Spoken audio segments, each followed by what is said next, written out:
ఒకటి మాత్రం పక్కా, ఎన్నికలు ఎప్పుడు వచ్చినా, ఎలక్షన్లు ఎప్పుడు వచ్చినా ఖచ్చితంగా కనబడుతున్నది మన కార్యకర్తల ముఖాల్లో ఉత్సాహం గాని, మీరు చూపెడుతున్న ఊపు గాని చూస్తుంటే కాంగ్రెస్ బంగాళాఖాతంలో కలిసేది పక్కా, బ్రహ్మాండంగా గులాబీ జెండా ఎగిరేది పక్కా, ఇందులో అనుమానం ఎవరికీ లేదు. అయితే మరి ఇవాళ ఏ మూలకి పోయినా, తెలంగాణలో ఏ నియోజకవర్గానికి పోయినా, ఏ మూలకి పోయినా, నిన్న పరిగి పోయినాం, మొన్న చేవెళ్ళ పోయినాం, అంతకంటే ముందు వరంగల్లు, అంతకంటే ముందు ఆదిలాబాద్, ఎక్కడికి పోయినా ఇవాళ ఒక్కటే నినాదం వినబడుతున్నది, కాంగ్రెస్ పోవాలే, కేసీఆర్ రావాలే.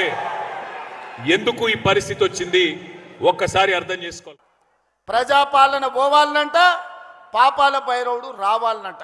ప్రజాపాలన ఎందుకు పోవాలి? రేషన్ కార్డులు ఇచ్చినందుకు పోవాలనా? సన్నబియ్యం ఇచ్చినందుకు పోవాలనా? ఇందిరమ్మ ఇల్లు ఇచ్చినందుకు పోవాలనా? ఉచిత కరెంట్ ఇచ్చినందుకు పోవాలనా? లేకపోతే మీ ఫీజు రియంబర్స్మెంట్ చేసినందుకు పోవాలనా? 21,000 కోట్ల రూపాయల రైతు రుణమాఫీ చేసినందుకు పోవాలనా? నువ్వు వదిలేసిన ఎస్ఎల్బిసి మరి పాపాల భైరవుడు ఎందుకు రావాలని నేను అడుగుతున్నా. అందుకే మిత్రులారా, ఇవాళ ఒక్కటే ఆలోచన చేయండి.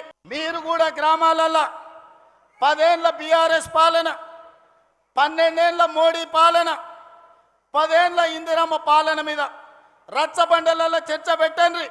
తాటి చెట్టు కాడ కళ్ళు తాగేటప్పుడు చర్చ పెట్టండి, బార్ షాప్ కాడ పెట్టండి, బీర్ షాప్ కాడ పెట్టండి, పెళ్లి కాడ పెట్టండి, సావు కాడ పెట్టండి, సర్పంచుల సంఘం కాడ పెట్టండి, లేకపోతే అసెంబ్లీలో పెట్టండి.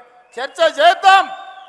మనం చేసిన పనులు చెప్పుకోకపోవడం వల్ల ఈరోజు ఆ దుర్మార్గులు బామార్దులు బిల్లా రంగాలు ఊరూరు తిరిగి అబద్ధాలు చెప్తున్నారు.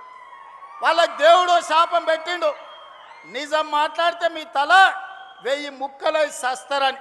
ఒక్క మాట కూడా నిజం మాట్లాడు. మొత్తం కుటుంబం అంటారా నాయన.